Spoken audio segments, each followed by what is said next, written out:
제가 10년 넘게 건강한 식단을 놓지 않고 지속할 수 있었던 비결 오늘 알려드리겠습니다. 제가 가장 도움받았던 5가지 식재료는 무엇인지, 그리고 구체적으로 어떤 음식들을 먹고 있는지에 대해서 그 리스트를 알려드리겠습니다. 제가 생각하는 건강한 아침 식사의 기준, 첫 번째는 충분한 단백질을 섭취하는 겁니다. 아침 식사에서 20g에서 30g 이상의 단백질을 먹는 게 목표예요. 우리가 밤새 단백질 공급이 끊겨 있었고 하루 동안 쓸 단백질의 재료를 여기서 채우기 때문입니다. 이를 통해서 전날의 마지막 식사부터 오랫동안 끊겨 있었던 단백질의 공급을 재개하고요. 하루 동안 쓸 단백질을 채울 수 있는 겁니다. 이렇게 했을 때는 하루 동안의 포만감이 조금 더 안정적이고 에너지 레벨도 안정적이어져요. 건강한 아침 식사의 두 번째 기준은 양질의 지질, 지방을 충분히 채우는 겁니다. 여기에 지질 중에 한 가지는 콜레스테롤인데요. 이 콜레스테롤은 전신의 세포막과 호르몬의 원료입니다. 그리고 이 지방 중에서 지방산은 혈당을 크게 올리지 않으면서, 그러니까 혈액 속에서 어떤 세포나 이런 것들을 부담을 주지 않으면서도 우리 몸에서 천천히 에너지를 공급하는 굉장히 중요한 에너지원입니다. 이런 것들은 올리브유, 아보카도, 들기름, 달걀, 육류, 버터 등에 충분히 있습니다. 이 중에서 제가 가장 추천하는 것은 올리브유입니다. 그리고 코코넛 오일이나 기버터 같은 것들은 가열하는 요리에도 쓰기 좋습니다. 발연점이 높고 안정성이 높기 때문입니다. 건강한 아침 식사의 기준 세 번째는 혈당 건강을 지키는 식사입니다. 우리가 아침 식사를 생각할 때 탄수화물부터 생각하는 게 아니라 단백질과 지질을 어떻게 충분히 먹을지만 생각한다면 혈당 건강은 자연스럽게 따라올 수밖에 없습니다. 단백질과 지질은 우리 몸에서 혈당을 크게 높이지 않기도 하고 탄수화물 같이 먹었을 때 혈당을 높이는 것을 완화해주는 완충 효과를 가지고 있기 때문입니다. 포만감도 더 좋기 때문에 우리가 무언가를 자꾸 더 먹는 것을 막아주기도 해요. 건강한 아침 식사의 네 번째 기준은 굉장히 중요합니다. 염증과 산화 스트레스를 너무 높이지 않은 식단이에요. 우리가 자꾸 뭔가를 넣는 것만 생각하는데 나쁜 걸 넣지 않는 것도 건강에서 굉장히 중요합니다. 산패한 기름, 그러니까 손상된 기름이죠. 초가공식품 또는 과도한 당분, 이런 것들이 몸에 들어왔을 때 염증을 유발하거나 산화 스트레스를 높일 수 있습니다. 예를 들어서 많은 의사분들이나 영양 전문가분들께서 아침 식사로 유제품을 추천합니다. 실제로 많은 분들께서 요거트나 우유를 드시고 계실 겁니다. 혈당만 봤을 때 이런 요거트는 몸에 나쁜 음식이 아닙니다. 단백질도 있고 혈당도 많이 올리지 않으니까요. 그런데 염증, 소화, 면역, 장 건강, 이 렌즈로 봤을 때는 이게 다르게 볼 수밖에 없습니다. 유제품에 들어있는 베타카제인, A1 단백질이나 유당이 몸에 문제가 되는 사람들이 있습니다. 저도 그 중에 한 명이고요. 각자마다 정도는 다르지만 작게나마 영향을 미치게 돼요. 이걸 무시하고 그냥 매일 아침마다 많이 먹었을 때는 우리가 알 수 없는 어떤 문제를 겪을 수밖에 없습니다.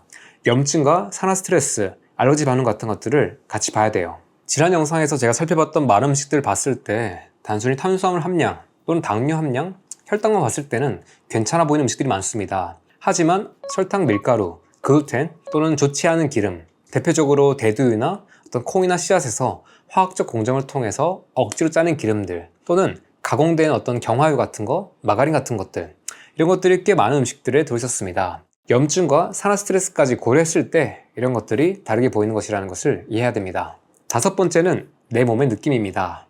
대표적으로는 포만감, 컨디션, 에너지 레벨, 감정이나 인지 기능의 안정성이에요. 우리가 앞에서 얘기했던 모든 것들은 어떤 밖에서 보이는 객관적인 어떤 정보일 뿐이고요. 결국 중요한 것은 몸에서 어떻게 느껴지는가입니다. 사실 이게 가장 중요하게 볼 기준이에요. 우리가 성분표, 원재료 목록, 혈당 수치 여기에 갇히지 말고 전문가나 제 이야기에 갇히지 말고 진짜 그걸 먹었을 때 내가 느껴지는 것이 가장 중요한 것을 보여주는 거라고 볼 수 있습니다. 이때 체크할 건 단순해요. 이 음식을 먹었을 때 오전 내내 든든한지, 아니면 두세 시간 만에 뭔가를 자꾸 더 찾게 되는지, 먹고 나서 머리가 맑고 집중이 잘 되는지, 아니면 나른하고 졸린지, 에너지가 이후에 안정적으로 유지되는지, 아니면 잠시 올랐다가 뚝 떨어지는지, 기분은 평온한지, 아니면 예민하고 짜증이 나는지, 이런 것들이 우리가 아침에 무엇을 먹느냐에 따라서 그것의 혈당 반응, 염증 반응, 산화 스트레스, 또는 신선도, 알러지 반응, 면역 반응, 이런 것들과 긴밀하게 연결되어 있기 때문에 굉장히 중요하게 볼 지표라는 것을 알 수 있습니다. 앞서 다뤘던 5가지를 충분히 채웠을 때 추가로 플러스 알파처럼 채울 수 있는 것도 있습니다. 장 건강에 좋은지, 식이섬유는 충분한지, 또는 비타민과 미네랄이 충분한지입니다. 참고로 이 중에서 식이섬유는 각자마다 다르게 봐야 되는 게 있어요. 만약 지금 위와 장이 건강하다면 식이섬유를 충분히 먹는 게 도움이 될 수 있습니다. 하지만 지금 위와 장이 많이 손상되어 있거나 장벽이 허물어져 있다면 이런 분들은 식이섬유를 많이 먹는 게 오히려 위장 건강에 부담될 수 있습니다. 이런 분들의 경우에는 제가 많이 강조드리고 있는 갭 식단을 먼저 하는 게 먼저일 수 있어요. 그리고 위의 건강도 전신의 대사에 굉장히 중요한데요. 여기에 대해서는 예전에 박춘무, 김혜영 원장님과 함께 인터뷰했던 이 영상을 참고하시길 바라겠습니다. 그리고 마지막으로 아침 식사에 있어서 가장 중요한 기준이 하나 더 있습니다. 바로 지속 가능성이에요.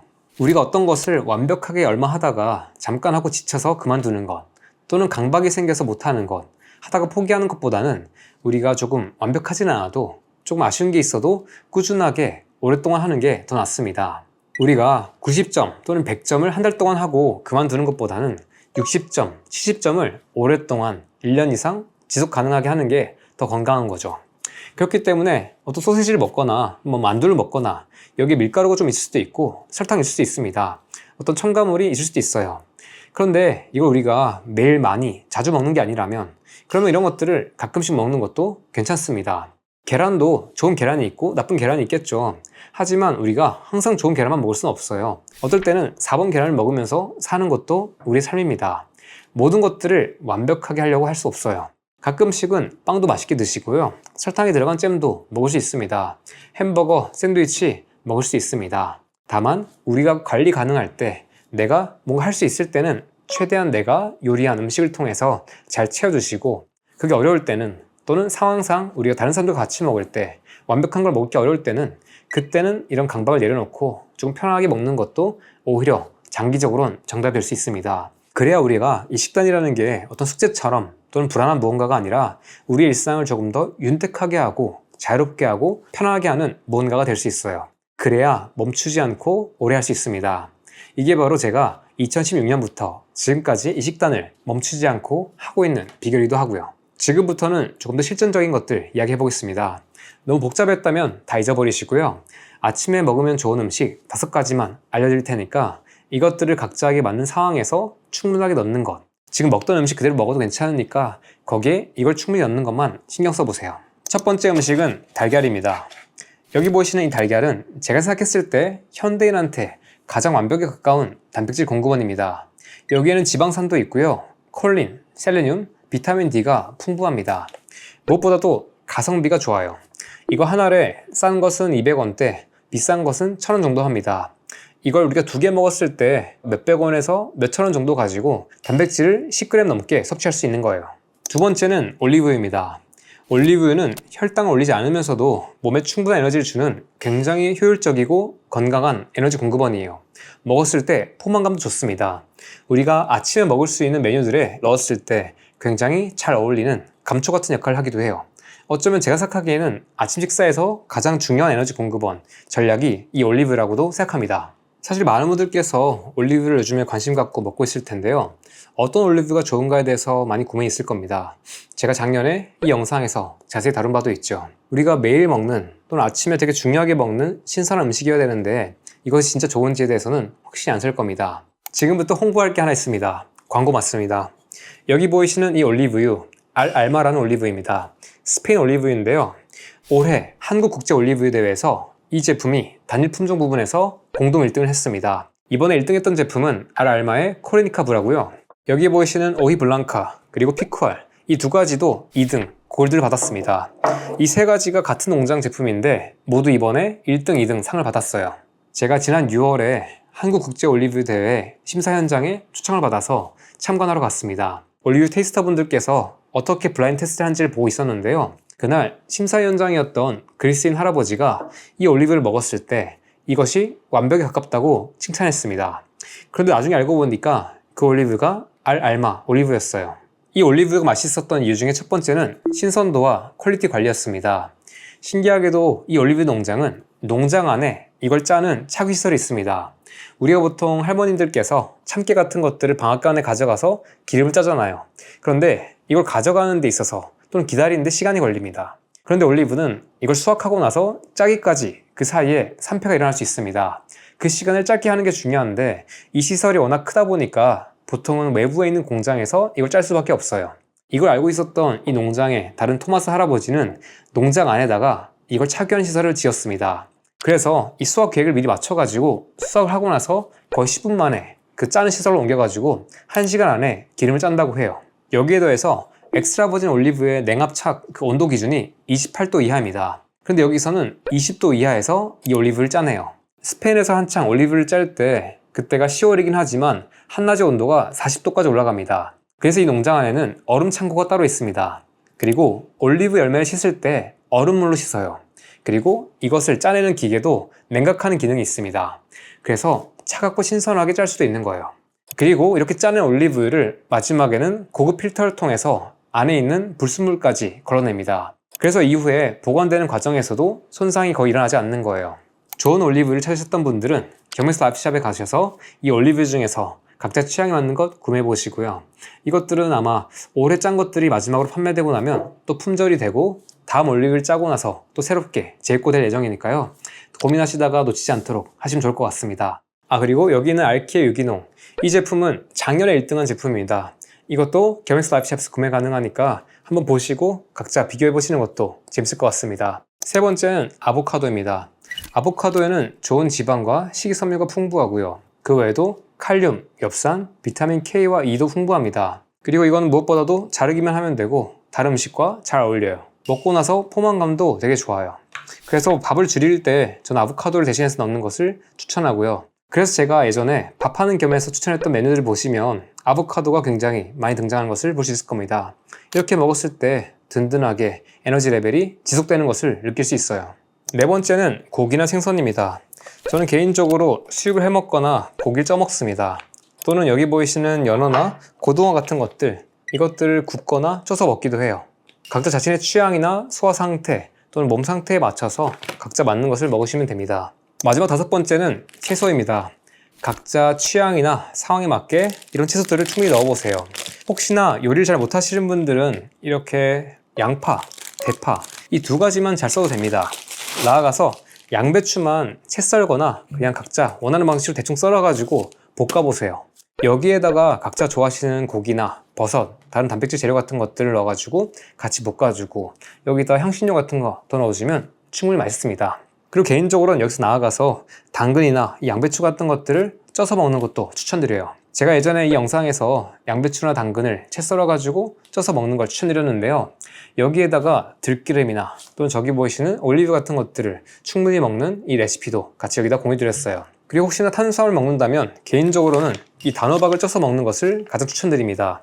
이 제품은 제가 예전에 이 단호박 크림스프 레시피에서 추천한 적이 있는데요. 광고 아닙니다. 개인적으로 되게 맛있어서 잘 먹고 있는 제품이에요. 이 단호박은 이미 손질이 되어 있어요. 그냥 그대로 꺼내가지고 이걸 전자레인지에 넣고 뚜껑만 덮고 돌리면 그걸로 충분히 쪄집니다. 이렇게 먹었을 때 탄수화물이긴 하지만 혈당을 조금 더 안정적으로 올리는 느낌이 있어요. 그래서 제가 탄수화물을 먹을 때는 밥이나 어떤 과일보다는 이 찐 단호박을 먹었을 때 가장 컨디션이 좋고 좀 더 안정적이라는 느낌이다. 그리고 여기 보이시는 라페, 이거 너무 중요합니다. 이 라페랑 사우크라우트는 저는 굉장히 우리 장 건강에도 좋다고 생각해요. 그냥 채소가 아니고 채 썰어서 소화하기도 쉽고요. 소금에 조금 절이기 때문에 또 오랫동안 보관하기 때문에 조금 더 몸이 소화하기 편한 것도 있어요.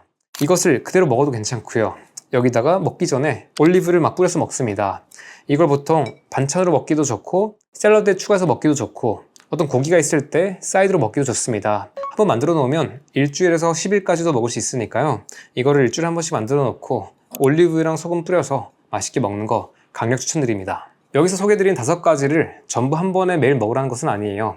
이 중에서 각자 취향에 맞는 것, 몸에 맞는 것 또는 여건에 맞는 것을 한 가지 이상을 골라가지고 아침을 드실 때 더 넣어보세요. 그렇게 드시면 조금 더 영양가 있게 포만감 있게 아침을 시작할 수 있을 겁니다.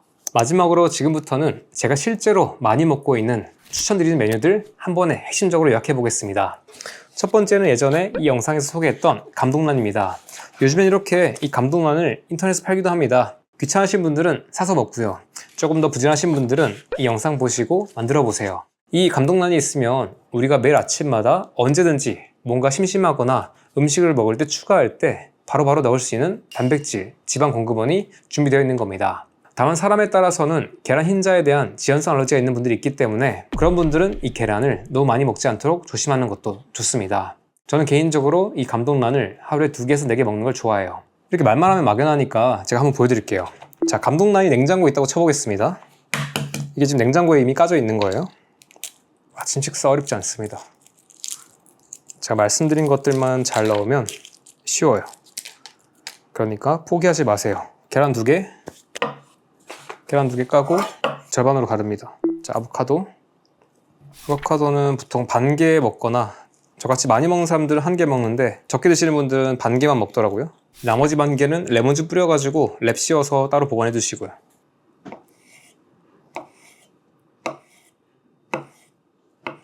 싹 밀어주시고, 이렇게 만들어 놓은 라페가 있을 거 아니에요. 자, 라페 후추 간 해주고, 자, 뿌렸죠. 여기 지금 지방이 모자라단 말이죠. 여기 이제 올리브유 뿌리는 거지. 올리브유 한번 툭 쳐줘야 돼. 산화방지 캡이야. 그리고 라페도 뿌리고 달걀에도 뿌리고. 그런데 이렇게 먹으면 약간 여기에 비린 느낌이 있습니다. 탄수화물이 없어요. 물론 탄수화물을 크게 제한하시는 분들은 괜찮지만 저는 개인적으로 여기다가 탄수화물 넣는 걸 추천드립니다. 여기 넣을 수 있는 게 아까 말씀드렸던 찐 단호박 이렇게 넣을 수 있습니다. 탄수화물을 좀 제한하시는 분들은 샐러드 넣을 수도 있을 거예요. 그런데 우리가 진짜 맛있게 먹고 싶다, 그럼 빵을 원하잖아요. 지금부터 광고입니다. 저희 겸엑스 라이프스타일에서 판매하고 있는 슈퍼파워 치아바타, 이 빵을 짜잔, 밀가루 글루텐이 없는 빵입니다. 하나를 다 먹었을 때 탄수화물 섭취량이 35g, 밥 반 공기 정도의 탄수화물입니다. 이거를 바로 먹지 말고 에어프라이어에 170도에 3에서 4분 굽는 거예요. 버터 좋아하시는 분들은 여기다 버터 발라서 소금 뿌려도 되고, 올리브유 좋아하시는 분들은 이 구운 치아바타에다가 올리브유까지, 올리브 살짝 뿌려주시고, 스페인 사람들 또는 유럽 사람들은 이렇게 먹어요. 빵을 정말 올리브유를 적셔서 먹습니다. 그리고 어린 자녀분들이나 조금 초딩 입맛인 분들, 단 거 좋아하시는 분들이 있을 때는 이렇게 해보세요.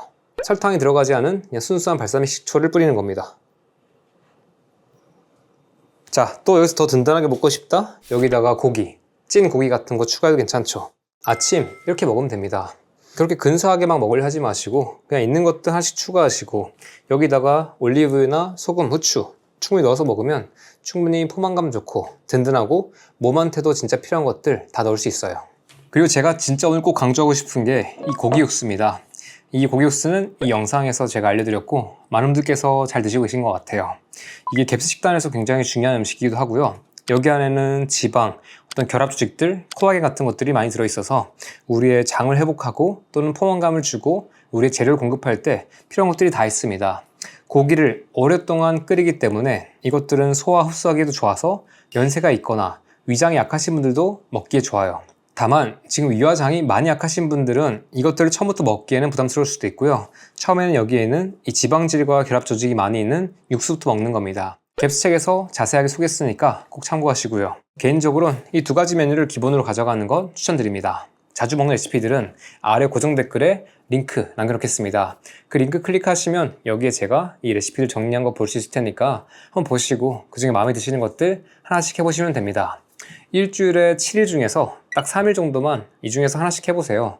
아니면 딱 일주일에 하루만 하나 만들어 보세요. 그렇게 한 끼를 해보고 한 끼를 해보고 익숙해지고, 지금 제가 한 것처럼 너무 쉽게 이런 것들을 하게 되고 냉동실, 냉장실에 이런 것들이 준비가 돼 있고, 그렇게 하면서 식단이 쉬워지고 자유로워지고 그러면서 몸과 마음이 조금 더 편해지는 겁니다. 이것까지 여러분들이 할 수 있으면 하루가 정말 평안해져요.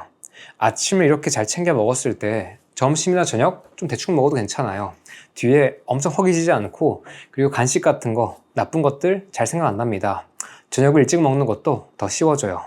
이것들은 각자의 상황에 맞게 도시락으로 싸기도 좋고요. 그리고 제가 지난 영상에서 일반적인 유제품, 특히 요거트 같은 것들 조금 조심하라고 말씀드렸는데요. 여기 보이시는 코코넛 밀크로 만든 요거트, 그리고 두유 요거트, 이 2가지가 각자의 상황에 맞게 대체제가 될 수 있을 것 같습니다. 이것들은 카제인 단백질이나 유당 문제가 없기 때문에 먹었을 때 조금 더 몸에 안전하다는 게 있습니다. 여기는 이 코코넛 밀크 요거트는 많이 먹었을 때는 좀 느끼해요. 그래서 다 먹지 마시고 한 4분의 1 정도 이렇게 블루베리, 냉동 블루베리 넣어서 같이 먹으면 되게 포만감 좋게 아침 시작할 수 있습니다. 두유 좋아하시는 분들 또는 피부에 문제 있거나 이런 장 치유하시는 분들은 차라리 유제품 대신에 이런 거 드세요. 이것도 절반 정도면 되게 포만감 좋거든요. 그리고 마지막으로 여기 보이는 과일은 어떨지 여쭤보신 분들이 있습니다. 아마 많은 분들께서 아침에 과일만 먹기도 할 텐데요. 여기에 대해서 제가 생각하는 정답은 이겁니다. 각자의 몸마다 상황마다 다르다. 혹시나 지금 몸이 건강하다면, 신체 활동량이 많다면 전 괜찮을 것 같아요. 근데 혹시나 혈당 건강에 문제가 있거나 당 대사 능력이 떨어져 있거나 움직임이 많지 않다면 아침에 첫 끼로 이런 과일을 먹는 것은 조금 부담이 될 수 있습니다. 궁금하신 분들은 한 번만 연속 혈당 측정기를 딱 차고 혈당을 확인해 보세요. 그럼 생각보다 이 과일이 그렇게 작지 않다는 걸 느낄 수 있습니다. 하지만 아침에 운동을 하시거나 몸에 활동량이 많으신 분들, 또는 이렇게 말을 했어도 나는 먹었을 때 컨디션이 좋다 하시는 분들은 먹으면 됩니다. 이것들도 결국 자연의 음식이기 때문에 주스가 아니라 이렇게 통으로 먹었을 때는 저는 충분히 괜찮은 음식이라고 생각해요. 너무 강박을 갖지 않았으면 좋겠습니다. 드셔보시고 각자의 몸에 맞는지 판단하시면 됩니다. 정답은 여러분들이 알 수 있어요. 그리고 예전에 인터뷰에 출연했던 닥터 라이브리 선생님의 스무디, 이 스무디도 굉장히 좋습니다. 이건 일반적인 과일 스무디도 아니고요, 생 스무디가 아닙니다. 십자가 채소를 쪄서 아보카도 같은 것들을 충분히 넣어서 갈아서 먹는 거예요. 여기 있는 아보카도 덕분에 좋은 지방과 포만감까지 느낄 수 있고요, 충분한 채소에서 오는 미네랄과 미량 영양소들, 이런 것들까지 같이 있기 때문에 좋습니다. 반면에 캐리나 비트 같은 이런 옥살산이 많이 있는 채소를 생으로 먹는 것은 개인적으로는 조심하는 편입니다. 여기 대해서는 유튜버이자 의사 닥터 스리 선생님께서 자세하게 시리즈에서 설명했으니까요, 이 영상들 참고하시면 각자가 현명한 판단 내릴 때 도움이 될 거라고 생각합니다. 그리고 제가 5가지 포함시키지 않았지만 여기 보이시는 이 두부, 낫또, 그리고 버터, 이것도 아침 식단에 충분히 넣었을 때 포만감도 좋고 영양소 공급에도 좋고 먹고 나서 컨디션도 좋습니다. 특히 저는 이 낫또를 먹었을 때 화장실 조금 더 잘 가는 효과가 있는 것 같습니다. 콩에 대해서 주의할 게 있긴 하지만 발효식품이라서 조금 더 안전하고 또 미생물 건강에서 좋은 점이 있는 것 같아요. 한번 드셔보시고 몸의 반응을 확인해보세요. 오늘 말씀드렸던 레시피들은 조금 더 간단한 것들이었다면 이 책 안에 더 좋은 레시피들이 있습니다. 저희의 유튜브 채널에서 다양한 건강 레시피와 인생 지혜를 나누셨던 에린님의 레시피북입니다. 우리의 성장과 회복, 치유에 필요한 이야기와 레시피가 많이 담겨 있습니다. 이것까지 여러분들께서 추가하시면 아침 식사 또는 그 이외의 식사 시간이 굉장히 풍성해질 겁니다. 혹시나 자녀가 있거나 가족이 있다면 하나씩 해보시면서 음식을 해주시고 나눠보세요. 삶이 조금 더 건강하고 평안하고 풍성해질 겁니다. 그리고 여기 있는 것들 다 너무 바쁘다, 하기 싫다, 그럴 때는 그냥 달걀 후라이 해서 드세요. 거기다가 올리브유 조금만 뿌려서 드세요. 거기다가 추가로 한두 가지만 넣으세요. 계속 말씀드리듯이 완벽한 식단, 정확한 식단 하려 하지 마시고요, 지속 가능한 것, 할 수 있는 것만 하세요. 삶이라는 게 쉽지 않습니다. 하지만 우리에게는 충분히 할 수 있는 힘이 있습니다. 하루하루 몸과 마음의 건강 돌보시는 과정 응원하겠습니다. 여기까지 최겸이었습니다. 고맙습니다.